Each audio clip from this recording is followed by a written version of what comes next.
मैं बहुत खुश हूँ। तुम खुश हो? और जब से लोगों ने मुझे चोर कहना शुरू किया, वो चीफ मिनिस्टर रिलीफ फंड वाला चेक पास नहीं हुआ। कोई भी मुझसे एक पैसे का धंधा करने के लिए तैयार नहीं है। सब लोग अपनी रकम वापस मांग रहे हैं। मैं बर्बाद हो गया कल्पना। अब तो तुम्हें अंदाजा हो गया होगा, जब तुम लोगों को बर्बाद करते हो तो उन पे क्या गुजरती होगी।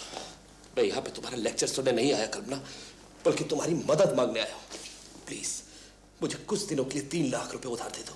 तुम्हें तबाही से बचाने के लिए मैं 3 लाख दे दूं। मुझे तबाह करने के लिए तुमने 3000 रुपए नहीं दिए थे Divakar. Kalpana please please for God sake उन पुरानी बातों को। दिवाकर, औरत चाहे कितनी भी गिर जाए, वो उस लम्हे को कभी नहीं भूलती जब उसे पहली बार जिल्लत की गहराइयों में धकेला जाता है।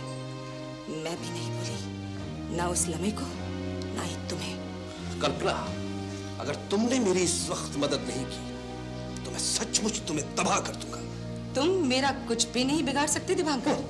सोसाइटी में सर ऊंचा करके चलती हो ना, तो सबको बता दूंगा कि तुम्हारी असलियत क्या है। उस असलियत का जिम्मेदार कौन है, ये भी बता देना दिवाकर।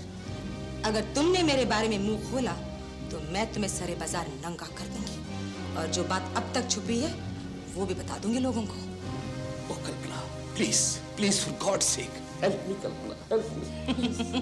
मुझे तुम पर तरस आता है दिवाकर। कितने पैसे चाहिए? 3 लाख। मेज पर ग्लास रखा हुआ है, उसे ले आओ, पानी भर के। जल्दी ले आओ दिवाकर। रोते हुए को चुप कराने के लिए पानी पिलाया जाता है ना दिवाकर? हाँ। लाओ, ये लो, पी लो। तुम मुझे जलील कर रही हो कल्पना। जलालत के ये घूंट अगर तुमने यहाँ नहीं भरे तो हमेशा लोगों के सामने जलील हो जाओगे। लो, पी लो, जल्दी करो दिवाकर, मेरे क्लाइंट्स आने वाले हैं।